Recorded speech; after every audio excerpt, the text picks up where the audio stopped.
നേരത്തെ പറഞ്ഞ എല്ലാ ഭരണാധികാരികളും ആറ്റം ബോംബ് പ്രതിനിധീകരിക്കുന്നതാണ്. അതേസമയത്ത് ഗാന്ധി ഒരു ബദലിന്, ലോകത്തിന് ഒരു പുതിയ ലോകക്രമം സാധ്യമാണ് എന്ന് ചിന്തിച്ചൊരു മനുഷ്യനാണ്. അവിടെയാണ് എൻ്റെ ചോദ്യം. കാരണം ലോകത്ത് കമ്മ്യൂണിസവും അതുപോലെ തന്നെ മുതലാളിത്തവും അതുപോലെ ലിബറലിസവും ഒക്കെ നമ്മൾ കണ്ടിട്ടുണ്ട്. എല്ലായിടത്തും ഒരേ അച്ചിൽ ലോകത്തെ വാർത്തെടുക്കാനുള്ളൊരു വാശി നമ്മൾ കാണുന്നു. അത് പാർശ്വവൽക്കൃതരെയോ അല്ലെങ്കിൽ ഏതൊരു സമൂഹത്തെയോ, ഈ നമ്മൾ മൂന്നാം ലോക സമൂഹങ്ങൾ എന്നൊക്കെ പറയുന്ന സമൂഹങ്ങളെയോ ഒരു തരത്തിലും സംരക്ഷിക്കാതിരിക്കുന്നു. അവിടെയാണ് ഗാന്ധി പ്രതീക്ഷയാവുന്നത്. അപ്പോൾ ആ അർത്ഥത്തിൽ ഗാന്ധിയെ ഒരു പുനർവായനയ്ക്ക് വിധേയമാക്കേണ്ടതല്ലേ? തീർച്ചയായും. അപ്പോൾ അതിൽ കൂട്ടി വായിക്കേണ്ട ഒരു ഏറ്റവും പ്രധാനപ്പെട്ട ഒരു കാര്യം, 1909 ഗാന്ധി ഹാജി ഹബീബുമൊത്ത് ദക്ഷിണാഫ്രിക്കയിൽ സമരം ചെയ്യുന്ന സമയത്ത് ലണ്ടനിലേക്ക് പോകുന്നുണ്ട്.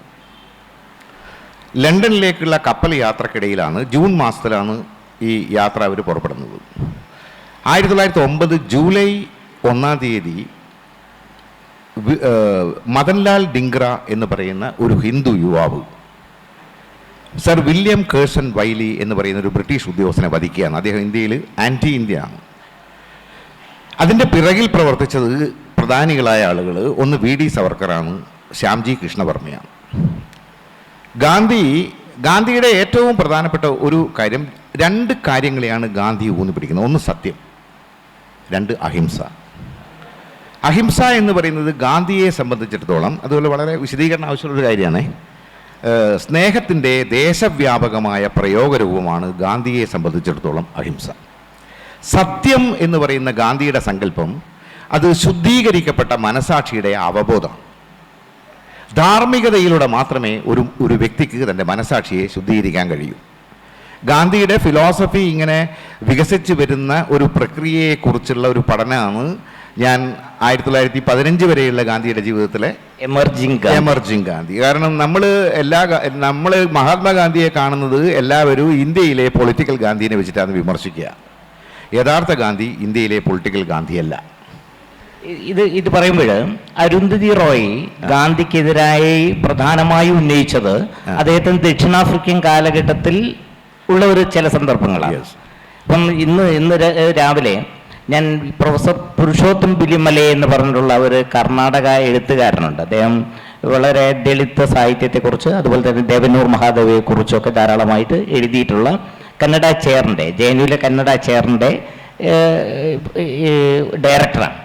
അദ്ദേഹത്തോട് ഞാൻ ചോദിച്ചൊരു ചോദ്യം, അരുന്ധതി റോയ് കേരളത്തിൽ വലിയ തോതിൽ ചർച്ച ചെയ്യപ്പെട്ടിട്ടുണ്ട്. നമുക്കറിയാം, വളരെയധികം the doctor and the saint എന്നുള്ള ഒരു ലേഖനം വെച്ച് അംബേദ്കറിൻ്റെ പുസ്തകത്തെക്കാൾ വലിയ ഒരു ആമുഖം എഴുതിക്കൊണ്ട് ശ്രദ്ധയിലേക്ക് വന്നിട്ടുണ്ടായിരുന്നു. അതെങ്ങനെയാണ് കന്നഡ സമൂഹത്തെ ബാധിച്ചത്? അദ്ദേഹം പറഞ്ഞു, കന്നഡയിൽ അത് വേണ്ട വിധത്തിൽ ആരും ശ്രദ്ധിക്കുകയും ചെയ്തിട്ടില്ല. കാരണം ഞങ്ങൾക്കൊരു DR നാഗരാജ് ഉണ്ടായിരുന്നു. DR നാഗരാജിൻ്റെ ഫ്ലെയിമിംഗ് ഫീറ്റ് എന്ന പുസ്തകത്തിൽ ഗാന്ധിയെ കൃത്യമായി അദ്ദേഹം വരച്ചു വയ്ക്കുന്നുണ്ട്.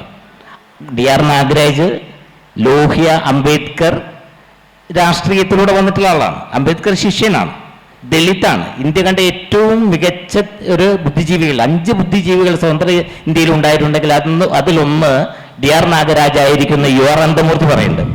അദ്ദേഹം പറയുന്നത് ഗാന്ധിയും അംബേദ്കറും പ്രവർത്തിച്ചിട്ടില്ലായിരുന്നു, ഗാന്ധി പ്രവർത്തിച്ച ഒരു മണ്ണില്ലായിരുന്നെങ്കിൽ അംബേദ്കർ സാധ്യമാവുകയില്ലായിരുന്നു എന്നാണ്. ഇന്ത്യയിലെ എല്ലാ ഭിത്തുകളും, ഞാൻ നേരത്തെ പറഞ്ഞു, ഇന്ത്യ ജനാധിപത്യവൽക്കരിക്കാനുള്ള ഗാന്ധിയുടെ ശ്രമം അത് ഈ മണ്ണിനെ കിളച്ചിടുകയാണ്. അവിടെയാണ് ചിന്തകൾ, പലതരം ചിന്തകളുടെ വിത്തുകൾ മുളച്ചു വന്നത്, അവിടെയാണ് അത് ഉണ്ടായത് എന്ന് പറയുന്നുണ്ട്. ഇവിടെ അരുന്ധതി റോയിയെ പോലെയുള്ള ഒരാളാണ് കേരളത്തിൽ ഏറ്റവും അധികം വായിക്കപ്പെട്ടത്. ഒരുപക്ഷെ അരുന്ധതി റോയിയുടെ ആ കാഴ്ചയിലൂടെയാണ് നമ്മൾ ഗാന്ധിയെ വളരെയധികം ശത്രുപക്ഷത്ത് നിർത്തിക്കൊണ്ട് കാണുന്നത് എന്നുള്ളത് ശരിയില്ലേ? പക്ഷെ അതിനെക്കുറിച്ച് തീർച്ചയായിട്ടും ആ കാലത്ത് ആലോചിച്ചിട്ടുണ്ടാവും. ഞാൻ അരുന്ധതി റോയിയുടെ വിമർശനത്തെ തീർച്ചയായിട്ടും ഞാൻ അവസാനം പറയും, സമയം വളരെ പരിമിതമാണല്ലോ. അപ്പം ഞാൻ നേരത്തെ പറഞ്ഞ പാശ്ചാത്യ നാഗരികതയുടെ ഹിംസാത്മകത ഗാന്ധി തിരിച്ചറിയുകയും ഹിന്ദു വർഗീയതയുടെ, തീവ്ര ഹൈന്ദവതയുടെ തുടക്കം ഗാന്ധി തിരിച്ചറിയുകയും ചെയ്യുന്ന ഒരു കാര്യം വളരെ ചുരുക്കി വിവരിച്ച ശേഷം ഞാൻ അവിടെ എത്തിയ സമയത്താണ് ഗാന്ധി ഈ കൊലപാതകത്തെക്കുറിച്ച് അറിയുന്നത്. അപ്പോൾ ഗാന്ധി ഞെട്ടും. ഗാന്ധി ജൂലൈ 16 ഇന്ത്യൻ ഒപ്പീനിയനിൽ കേഴ്സൺ വൈലീസ് അസാസിനേഷൻ എന്ന പേരിൽ ഒരു ലേഖനം എഴുതുന്നുണ്ട്. അത് മഹാത്മാഗാന്ധിയുടെ സമ്പൂർണ്ണ കൃതികളിലുണ്ട്, the complete works of Gandhi. അത് ഞാനത് പറയുന്നത് എന്നൊരു എക്സ്പോസ് ചെയ്യാൻ വേണ്ടിയിട്ടില്ല. ഞാൻ വില്യാപ്പള്ളി MJ ഹൈസ്കൂളിൽ അധ്യാപകനായിരുന്നു. എൻ്റെ സഹപ്രവർത്തകരൊക്കെ കുമാരമാഷൊക്കെ ഇവിടെ ഇരിക്കുന്നുണ്ട്, അബ്ദുറഹിമാനൊക്കെ ഉണ്ട്. ഞാൻ വിരമിക്കുന്ന സമയത്ത് ഞാൻ പഠിപ്പിച്ച കുട്ടികൾ എനിക്ക് സമ്മാനമായി നൽകിയത് ദ കളക്റ്റഡ് വർക്ക്സ് ഓഫ് ഗാന്ധിയുടെ 100 വോളിയാണ്. ഞാൻ ഈ പുസ്തകം എഴുതുന്ന സമയത്ത് കളക്റ്റഡ് വർക്ക്സ് ഓഫ് ഗാന്ധി എൻ്റെ വീട്ടിൽ തന്നെ ഉള്ളതുകൊണ്ട് ഞാനത് ആ 100 വോളിയങ്ങളിലൂടെയും കടന്നു പോയിട്ടാണ് ഞാനിത് എഴുതിയത്. ഒരു അധിക പ്രസംഗം പറയുന്നതല്ല, ഞാൻ പറയുന്നതിൻ്റെ ഒരു വൈകാരിക സംഗതി പറയുന്നതേ ഉള്ളൂ. അവിടെ എത്തിയിട്ട് ഈ ലേഖനത്തിൽ കേഴ്സൺ വൈലീസ് അസാസിനേഷൻ എന്ന ലേഖനത്തിൽ ഗാന്ധി പറയുന്ന ഒരു പ്രധാനപ്പെട്ട ഒരു കാര്യം എന്താണെന്ന് പറഞ്ഞാൽ, യഥാർത്ഥ കുറ്റവാളി ഡിംഗ്റയല്ല, അത് ചെയ്യാൻ അയാളെ പ്രേരിപ്പിച്ചവരാണ്. എന്നിട്ട് ഗാന്ധി പറയുന്നു, മദ്യവും മയക്കുമരുന്നും മാത്രമല്ല ഭ്രാന്തമായ ആശയങ്ങളും ഒരു മനുഷ്യനെ ലഹരിക്കടിമയാക്കുന്നു. വർഗീയത ഒരു ലഹരിയാണ്. ഇത് കൃത്യമായി ഗാന്ധി രേഖപ്പെടുത്തുന്നത് അദ്ദേഹത്തിൻ്റെ ഹിന്ദു സ്വരാജ് എന്ന് പറയുന്നൊരു പുസ്തകത്തിലാണ്. ഹിന്ദു സ്വരാജ് കൃത്യമായി പഠിക്കാതെ വായിച്ചാൽ പോരാന്നാണ് ഞാൻ പറയുക. ഹിന്ദു സ്വരാജ് സിവിക് ചന്ദ്രൻ്റെ ഒരു ലേഖനത്തിൽ പറയുന്നുണ്ട്, ഹിന്ദു സ്വരാജ് പഠിക്കാത്ത ഒരാൾ ഗാന്ധിയെക്കുറിച്ച് അഭിപ്രായം പറയുന്നത് യുക്തിഭദ്രമല്ല എന്ന് പറയുന്നു. ഈ ഹിന്ദു സ്വരാജിലേക്ക് ഗാന്ധിയുടെ മാനിഫെസ്റ്റോ എന്ന് വിളിക്കപ്പെടുന്നത് ഞാനൊന്ന് വിശദീകരിക്കാം. ഇപ്പോൾ സമയമില്ലല്ലോ. ഇപ്പോൾ ഹിന്ദു സ്വരാജ് ഗാന്ധി ഹിന്ദു സ്വരാജ് എഴുതുന്ന 1939 ആകുമ്പോഴേക്ക് ഗാന്ധി വായിച്ചു തീർത്ത പുസ്തകങ്ങളുണ്ട്. ഗാന്ധി ആയിട്ട് തമാശ, ഈ മഹാദേവ് ദേശായിയുടെ മകൻ നാരായൺ ദേശായി 4 വോള്യങ്ങളിലായിട്ട് ഗുജറാത്തി ഭാഷയിൽ ഗാന്ധിയുടെ ജീവചരിത്രം എഴുതിയിട്ടുണ്ട്. അതിൽ ഒന്ന് സാധന, സത്യാഗ്രഹം, സത്യവധം, സ്വാർപ്പണം.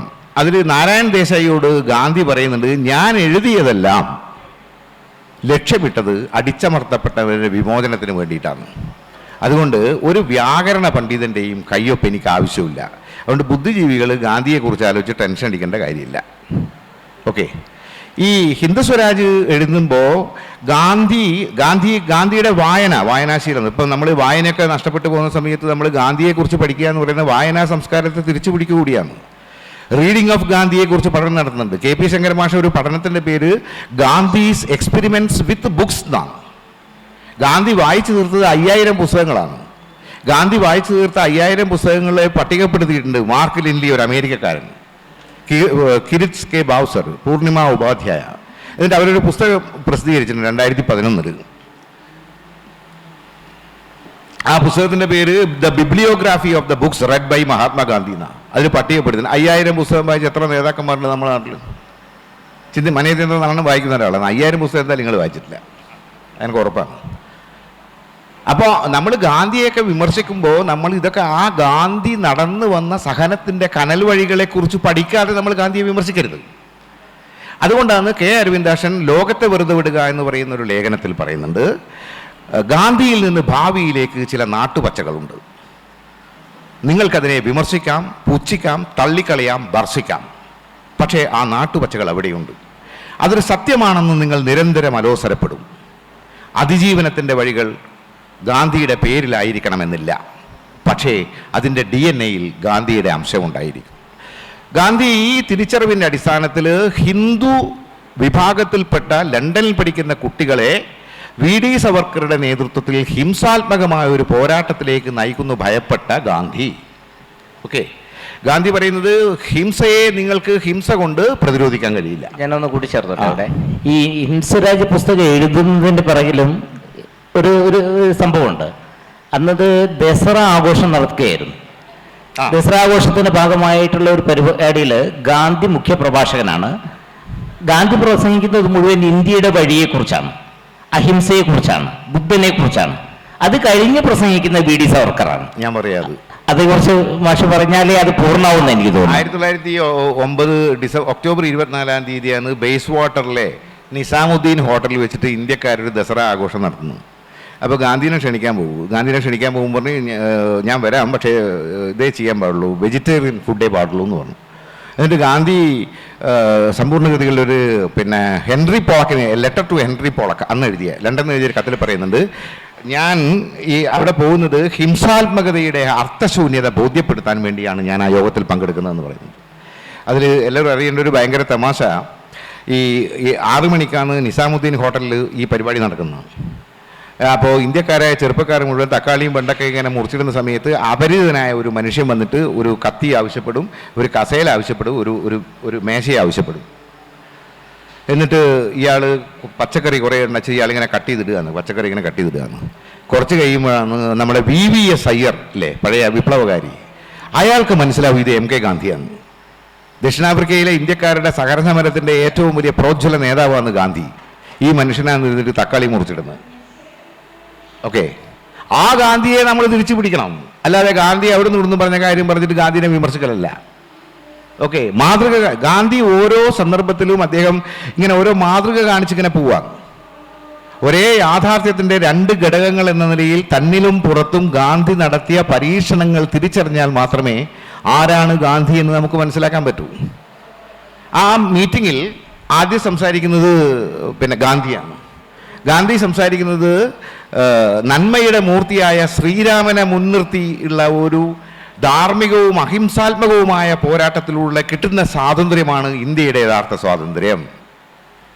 VD സവർക്കർ സംസാരിക്കുന്ന എങ്ങനെയാണ്? VD സവർക്കർ പറയുന്നത് 10 കൈകളുടെ രക്തദാഹിയായ ദുർഗയെ മുൻനിർത്തിയുള്ള ഹിംസാത്മകമായ പോരാട്ടത്തിലൂടെ മാത്രമേ ഇന്ത്യയെ സ്വതന്ത്രമാക്കാൻ പറ്റൂ. ഗാന്ധി ഇങ്ങനെ സംസാരിക്കുന്ന സമയത്ത് VD സവർക്കർ സംസാരിക്കുന്ന സമയത്ത് ഗാന്ധി ഇങ്ങനെ താടിക്ക് കൈ കൊടുത്തിങ്ങനെ ഇയാളെ നോക്കിയിട്ട് ഈ തിരിച്ച് കപ്പലിൽ വരുന്ന കിൽഡോണ കാസിൽ എന്ന് പറയുന്നൊരു കപ്പലിലാണ് തിരിച്ച് ലണ്ടനിൽ നിന്ന് കേപ്പ് ടൗണിലേക്ക് വരുന്നത്. കേപ്പ് ടൗണിലേക്ക് വരുന്ന സമയത്ത് ഗാന്ധി കൃത്യമായി ഒരു മറുപടിയാണ് എഴുതുന്നത്. അതിലൊരു പത്രാധിപരും വായനക്കാരനും തമ്മിലുള്ള സംവാദമാണ്. ശരിക്കും അത് 3 പേർക്കുള്ള മറുപടിയാണ്. 1 ശ്യാംജി കൃഷ്ണവർമ്മ, 2 VD സവർക്കർ, 3 താരക്നാഥ് ദാസ്. ആ ഹിന്ദുസ്വരാജ് കൃത്യമായി പറയുന്നത് നമ്മുടെ പൈതൃകമായി നമുക്ക് പൂർവസൂരികൾ സമ്മാനിച്ച ഭാരതത്തിൻ്റെ ഒരു തനത് സംസ്കാരമുണ്ട്. ആ തനത് സംസ്കാരത്തിൻ്റെ വൈവിധ്യങ്ങളെ മുഴുവൻ, അതിൻ്റെ ലെഗസിയെ മുഴുവൻ തകർത്ത് കളഞ്ഞത് ബ്രിട്ടീഷ് നാഗരികതയാണ്.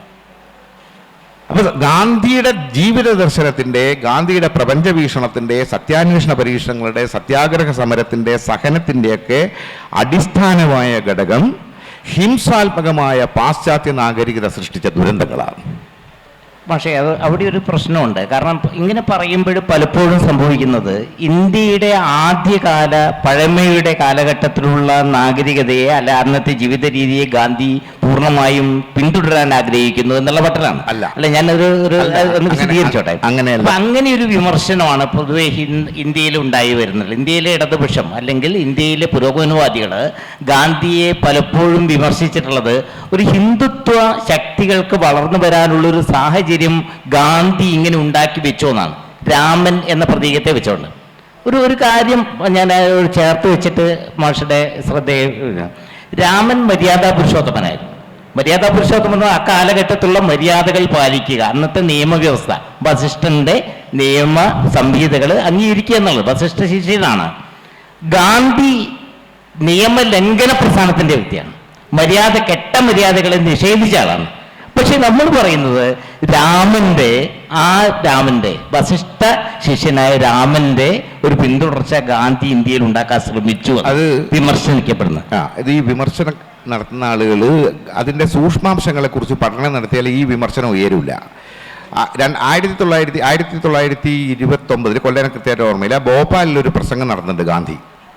ഓക്കെ, ആ പ്രസംഗത്തിൽ ഗാന്ധി പറയുന്നത്, I want my Musalman friends not to misunderstand me in my use of the word Ram Rajya.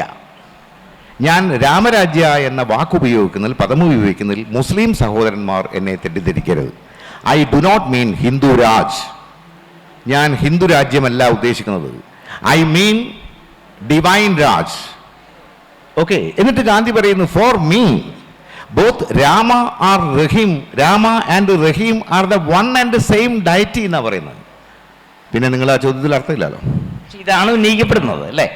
ഒരു ഗാന്ധിയുടെ ഒരു പേരിലുള്ള ഒരു നരേഷൻ നമ്മളുടെ ഇടതുപക്ഷം പോലും അല്ലെങ്കിൽ നമ്മുടെ പുരോഗമനവാദികളായ എല്ലാ ആളുകളും ഈ തരത്തിലുള്ളൊരു ബാധ്യത ഗാന്ധിയിൽ അടിച്ചേൽപ്പിക്കുന്നു.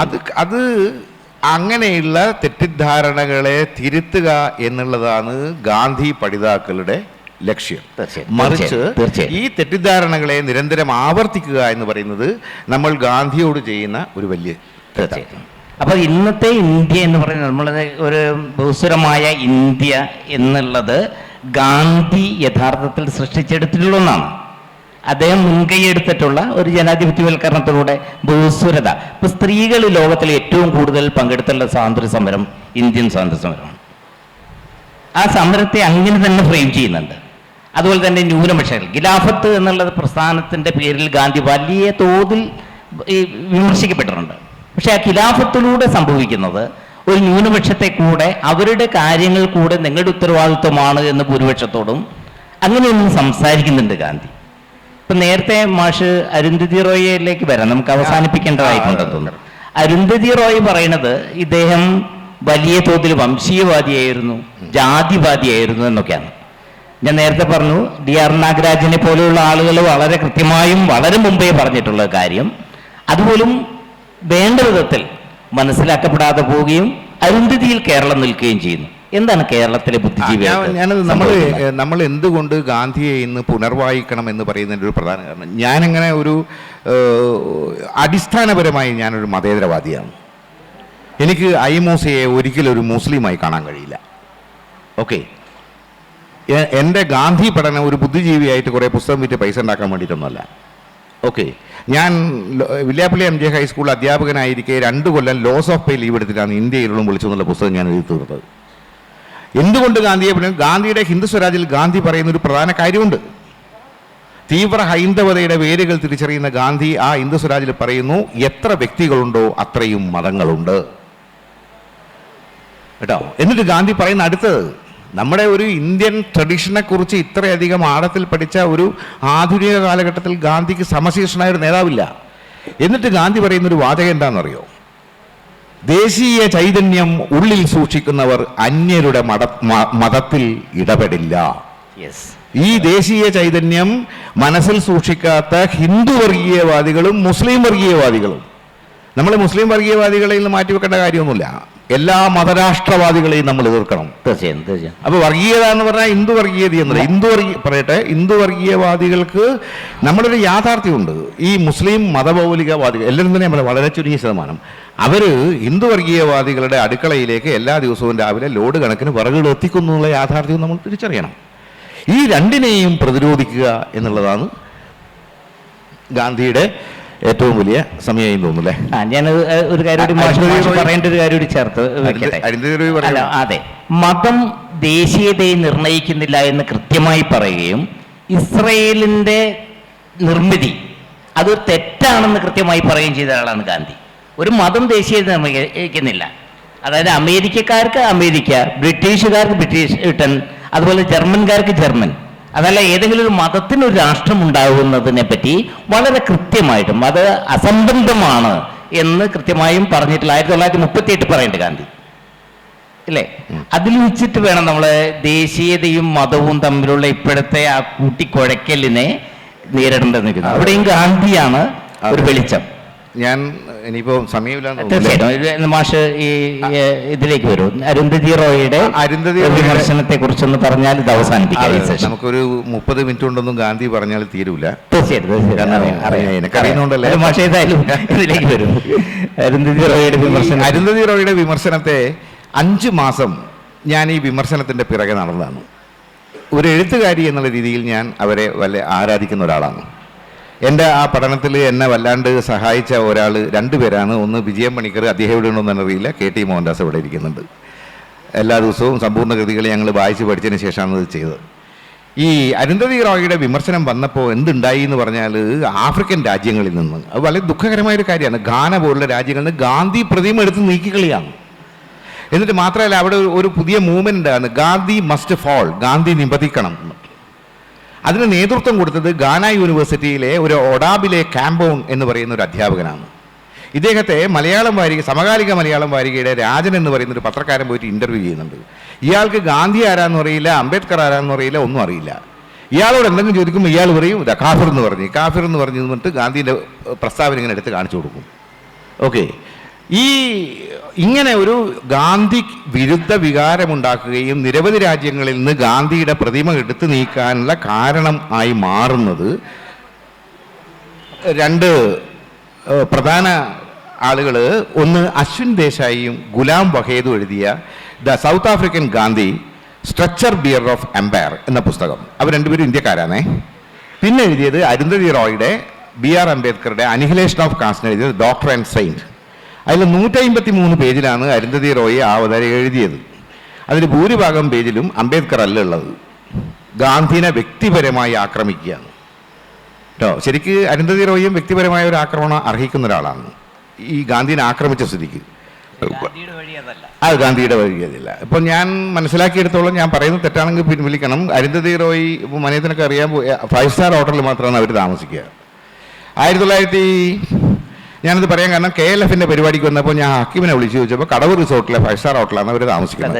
ആ രീതിയിൽ നമ്മളതിന് കണ്ടാണ്. അല്ല ഞാൻ പറയട്ടെ, ചിന്തകളുടെ കാര്യത്തിൽ അല്ല ഞാൻ പറയട്ടെ, ഇത് പറയണം.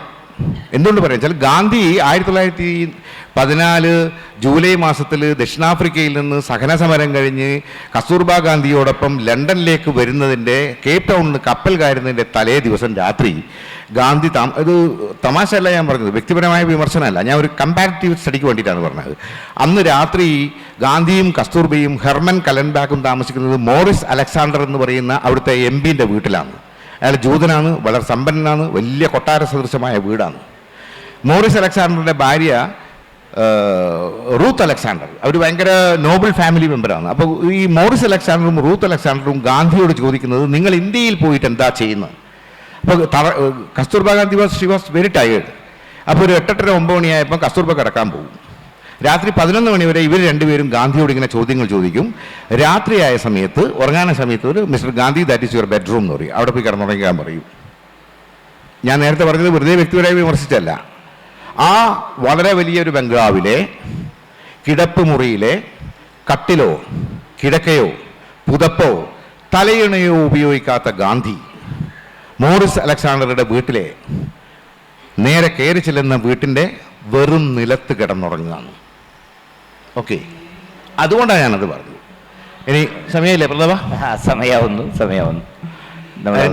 സമയമുണ്ടെങ്കിൽ ഞാൻ പറയും, സമയമില്ലെങ്കിൽ 1-2 ഇതിലൂടെ മാഷ പൂർത്തീകരിക്കും. അല്ല, ഒന്ന് കൺക്ലൂഡ് ചെയ്തെന്നാണ്. 7:10 നിർത്തണം. അതെ. സമ്മർദ്ദമുണ്ട്. 5 പറയാമോ? അല്ല, ഞാൻ കാരണം നിങ്ങളെ പരിപാടി ഇതാണ്ട. അത് കൺക്ലൂഡ് ചെയ്തോളൂ. ഈ അരുന്ധതി റോയുടെ വിമർശനത്തിന് ഞാൻ ഇത് മാത്രം തന്നെ അവസാനിപ്പിക്കും. ഒന്ന്, professor KP Sankaran, Gandhi and the centrality of ethics എന്ന് പറയുന്ന ഒരു പഠനം. ഓക്കെ, നിങ്ങൾ വായിച്ചിട്ടുണ്ടല്ലോ. 2, CBK ജോസഫ് എഴുതിയൊരു പുസ്തകമുണ്ട്, Gandhi in south Africa, a racist or a liberator. 3, Ela Gandhi, Manilal ഗാന്ധിയുടെ മകൻ. ഓക്കെ, ഇളാഗാന്ധി താമസിക്കുന്നത് കറുത്ത വർഗ്ഗക്കാരായ കുട്ടികളെ കൂടിയാണ് ഇളാഗാന്ധി പഠിക്കുന്നത്. 4, നിഷികാന്ത് കോൾഗെ, അയാൾ ദളിത് വംശജനാണ്. ഞാൻ ആ സെൻസിലല്ല ഞാൻ പറഞ്ഞത്. അദ്ദേഹം ഈ അടുത്ത കാലത്ത് എഴുതിയൊരു പുസ്തകമുണ്ട്, ഗാന്ധി എഗൻസ്റ്റ് കാസ്റ്റ്, ഗാന്ധി ജാതി വ്യവസ്ഥക്കെതിരെ. അത് പഠിക്കേണ്ട ഒരു വിഷയമാണ്, കാരണം പഠിക്കാനുള്ള അഭിപ്രായം പറയാൻ കഴിയില്ല. രാജ്മോഹൻ ഗാന്ധി എഴുതിയൊരു പുസ്തകം, independence and social justice, understanding the Gandhi Ambedkar debate. ഞാൻ ഇതിൻ്റെ വിശദാംശങ്ങൾ മുഴുവൻ ഞാൻ എൻ്റെ പുസ്തകത്തിൽ എഴുതിയിട്ടുണ്ട്. പിന്നെ അത് ഡോക്ടർ PK വില്ലിൻ്റെ an open letter to Arundhati Roy by an American. Okay, ഈ 6 പേര് അരുന്ധതി റോയ് എഴുതിയ ദ ഡോക്ടർ ആൻഡ് സെയിൻറ്റ് എന്ന് പറയുന്ന പഠനത്തിന് എതിരെ ഉന്നയിച്ച വിമർശനത്തിന് ഇന്നേ വരെ അരുന്ധതി റോയ് മറുപടി പറഞ്ഞിട്ടില്ല. ഓക്കെ, നമ്മൾ ഇന്ന് ആലോചിക്കേണ്ട ഏറ്റവും പ്രധാനപ്പെട്ട ഒരു കാര്യം, ഈ ഏകമുഖ ദേശീയവാദം സജീവമാകുന്ന സന്ദർഭത്തിൽ നമ്മൾ ചേർത്ത് പിടിക്കേണ്ടത് അംബേദ്കറെയാണ്, ഗാന്ധിനെയാണ്, നാരായണ ഗുരുവിനെയാണ്, ലോഹിയനെയാണ്, അയ്യങ്കാളിനെയാണ്. ഓക്കെ, അപ്പൊ ഇവര് മുഴുവൻ ഒരു വട്ടമേശക്ക് ചുറ്റും ഇരുന്ന്, ഇപ്പോൾ 90 കൊല്ലം മുമ്പ് ഗാന്ധിയും അംബേദ്കറും തമ്മിലുള്ള വിമർശനം, അവർ തമ്മിലുള്ള തർക്കം ഉന്നയിച്ചിട്ട് നാളെ ഈ ലോകത്ത് നമ്മളൊക്കെ അപ്രത്യക്ഷമാകുന്നത് നമ്മളെ തലമുറക്ക് എന്താ ഗുണമുള്ളത്? അവർ ഹിന്ദുക്കളും മുസ്ലിങ്ങളുമായിട്ട് കുത്തി മരിക്കുമെന്നാണ് വേണ്ടത്? അല്ലല്ലോ, അവർ സ്നേഹിച്ചുയരുവല്ലേ വേണ്ടത്? തീർച്ചയായിട്ടും. അവിടെയാ ഗാന്ധിയുടെ പ്രസക്തി. ഞാൻ അവസാനിപ്പിക്കുന്നു. ഗാന്ധിയും അംബേദ്കറും വരും കാലത്തിന്റെ പാഠപുസ്തകങ്ങളാണ്, വെളിച്ചാണ്. ഞാൻ അവസാനിപ്പിക്കുന്നു. ഒരൊറ്റ 2 മിനിറ്റ് കൊണ്ട് അവസാനിപ്പിക്കും. നിങ്ങൾ ഈ ഗാന്ധിയെ വിമർശിക്കുന്ന ആളുകളൊക്കെ അറിയാനുള്ള ഒറ്റ സംഭവം പറയാം. 1908 സഹന സമരം സജീവമാകുന്ന സന്ദർഭത്തിൽ ഗാന്ധി വോൾസ് റെസ്റ്റ് എന്ന് പറയുന്ന ജയിലിൽ തടവറയിൽ ഏകാന്ത തടവറയിൽ നിൽക്കുകയാണ്. ആ സമയത്ത് കസ്തൂർബാ ഗാന്ധി നിൽക്കുന്നത് ഫീനിക്സ് ആശ്രമത്തിലാണ്. കസ്തൂർബാ ഗാന്ധിക്ക് രക്തസ്രാവം പിടിപെടുന്നു. 1908 ഇന്ന് ആർക്കെങ്കിലും ബ്ലീഡിങ് വന്നാൽ അടുത്ത ആംബുലൻസിൽ വിളിച്ചിട്ട് നമ്മൾ ബേബിയിലോ മിംസിലോ കൊണ്ടുപോകും. ഈ സംഭവം നടക്കുന്ന 1908 ബ്ലീഡിങ് നിൽക്കുന്നില്ല. തുണി കൊണ്ടിങ്ങനെ പൊത്തിപ്പിടിച്ച കസ്തൂർബ മരിക്കുന്ന ഉറപ്പായ സമയത്ത് നമ്മുടെ ഇന്ത്യൻ ഒപ്പീനിയൻ്റെ ഇംഗ്ലീഷ് എഡിറ്ററിലെ അദ്ദേഹത്തിന് ഒരു കുറിപ്പ് കൊടുക്കും. എനിക്ക് ഉടനെ ഗാന്ധിയെ കാണണം, ഞാൻ മരിക്കാൻ പോവാണ്. ആൽബർട്ട് വെസ്റ്റ് ഒരു വെള്ളക്കടലാസിൽ ഒരു കുറിപ്പ് എഴുതി കൊടുത്തു. Kasturba critical, reach immediately. ഒരു സന്ദേശവാഹകൻ ഈ കുറിപ്പുമായി ഓടി വോൾസറസ് ജയിലിലെത്തുകയാണ്. വോൾസറസ് ജയിലിൽ ഏകാന്ത തടവറയിൽ ഈ കമ്പി പിടിച്ച് നിൽക്കുന്ന ഗാന്ധിക്ക് ഈ കുറിപ്പ് കിട്ടുന്നു. ഗാന്ധി കുറേ സമയം ഈ കുറിപ്പിങ്ങനെ വായിക്കും, ആ കുറിപ്പ് താഴെ ഇടും. എന്നിട്ട് ഈ കമ്പി പിടിച്ച് ഗാന്ധിയുടെ കവിളുകളിലൂടെ കണ്ണീരൊഴുകും. ഒരു വെള്ളക്കടലാസ്, ഒരു കറുത്ത വർഗ്ഗക്കാരനായ ഒരു വാർഡനോട് ഒരു വെള്ളക്കടലാസ് കൊണ്ടുവരാൻ പറയും. ആ വെള്ളക്കടലാസിൽ ഗാന്ധി കസ്തൂർബക്കെതിരെ കത്തുണ്ട്. ഞാനത് എൻ്റെ പൂർണ്ണരൂപം എൻ്റെ പുസ്തകത്തിലുണ്ട്. മൈ ബിലോവ്ഡ് കസ്തൂർ തന്നെ തുടങ്ങുന്നത്. എൻ്റെ എത്രയും പ്രിയപ്പെട്ട കസ്തൂർ. കേൾക്കണ എല്ലാവരും. ഗാന്ധി എഴുതുകയാണ്, ഞാൻ ആശങ്കാകുലനാണെങ്കിലും അവിടെ വരാൻ കഴിയില്ല. ഞാൻ എൻ്റെ സർവസ്വവും സത്യാഗ്രഹത്തിനായി സമർപ്പിച്ചു കഴിഞ്ഞു. ഞാൻ മാപ്പ് പറഞ്ഞ് ജയിലിൽ നിന്നിറങ്ങിയാൽ ഞാൻ ഏറ്റെടുത്ത സമരം കപടമായി മാറും. ധൈര്യവതിയായിരിക്കുക, നല്ല ആഹാരം കഴിച്ച് ആരോഗ്യം വീണ്ടെടുക്കുക. എന്നിട്ടും കസ്തൂർ മരിച്ചാൽ അത് സത്യാഗ്രഹത്തിനുള്ള ആത്മബലിയായിരിക്കും. ഇങ്ങനെ ഇത്തരമൊരു കത്തെഴുതാനുള്ള ആർജവമുള്ള ഒരു നേതാവ് ഇന്ത്യയിൽ പിറക്കുന്ന കാലത്ത് നമുക്ക് ഗാന്ധിയെ തള്ളി പറയാം. ഓക്കെ, തീർച്ചയായിട്ടും ഇവിടെ അവസാനിപ്പിക്കുകയാണ് ഈ സെഷൻ. നമ്മൾ ആലോചിക്കേണ്ടത് ലോകത്തൊരു പുതിയൊരു ലോകം എന്ന് പറയുന്നത് നിലവിലുള്ള ലോകത്തെ മാറ്റിപ്പണിയല്ല, പുതിയൊരു നാഗരികതയെ സൃഷ്ടിക്കണം. ആ അർത്ഥത്തിലെടുത്താൽ ലോകം കണ്ട വെച്ചിട്ടുള്ള ഏറ്റവും വലിയ വിപ്ലവകാരി ഗാന്ധിയാണെന്ന് നമുക്ക് മനസ്സിലാവും. അത് തിരിച്ചറിയുക എന്നുള്ളതാണ് അതിൻ്റെ ഒരു രാഷ്ട്രീയം. നാഗരികതയുടെ രാഷ്ട്രീയം വായിക്കുമ്പോൾ തിരിച്ചറിയുമ്പോൾ മാത്രമേ ഇദ്ദേഹത്തിലെ വിപ്ലവകാരിയെ തിരിച്ചറിയാൻ നമുക്ക് കഴിയൂ. ഒരു നേരത്തെ പറഞ്ഞിട്ടുള്ള ആ പുസ്തകത്തിൻ്റെ പേര് ഞാൻ ഒരിക്കൽ കൂടെ പറയും, ദ ഫ്ലെയിമിംഗ് ഫീറ്റ്. അത് വായിച്ചു കഴിഞ്ഞാൽ കൃത്യമായും അതിനകത്തൊരു അധ്യായം ഇമേജിനറി സ്റ്റോറിലോക്ക് എന്ന് പറഞ്ഞിട്ട് അംബേദ്കറും ഗാന്ധിയും തമ്മിലുള്ള ഒരു സാങ്കല്പിക സംവാദമാണ് ഒരു അധ്യായം. അത് തീർച്ചയായിട്ടും നമ്മളെല്ലാവരും വായിച്ചിരിക്കേണ്ടതാണ്. ഇവർ പരസ്പരം എങ്ങനെ വിയോജിച്ചു എന്നും ആ വിയോജിപ്പുകൾ എന്തിനു വേണ്ടിയായിരുന്നു എന്നുള്ള ഒരു കാര്യത്തെ വിശദീകരിക്കുന്നുണ്ട് ആ പുസ്തകം. മലയാളത്തിൽ വന്നിട്ടുണ്ട്. അതെ, തീർച്ചയായിട്ടും നന്ദി. സന്തോഷം. ഈ സെഷനിൽ നന്ദി പറയാൻ വേണ്ടി മിശ്രിയെ ക്ഷണിക്കുന്നു.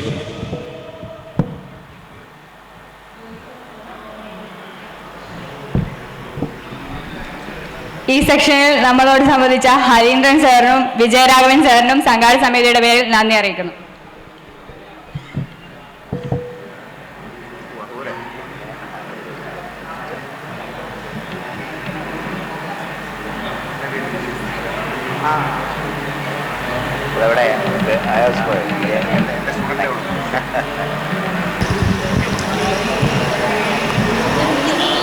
മൂന്ന് ദിവസമായി